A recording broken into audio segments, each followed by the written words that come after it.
Hey, if you're looking for a great pair of cut resistant gloves, these are by NoCry. The brand did send these to me. I'm going to give you my honest opinion. When you look at these, they look like regular gloves, maybe that you'd wear outside, winter gloves. They're anything but that. Throw these into the dishwasher, wash them, and then air dry them. So the big question is, do these actually work? Are they going to protect your hands? First, I'm going to show you this. So I am running that blade. This is a sharp blade right across the hand there, right across the glove. The fact that I'm able to take this blade right across here. Now let's try to cut. I want to try to cut this material to see if we can get it to cut.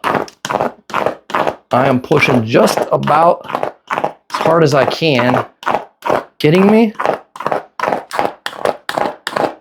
We're going to put this to the test. I am pushing as hard as I can with this blade. No doubt. I mean, you can hear it. I'm trying to rip through that material.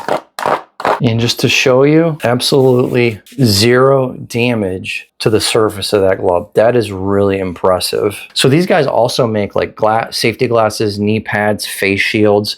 This is a great product. I'm really impressed with the fact that it was able to withstand that blade. So if you need a good pair of cut resistant gloves, definitely check these out. They work. We just tested them. That's my quick review. Thanks for watching.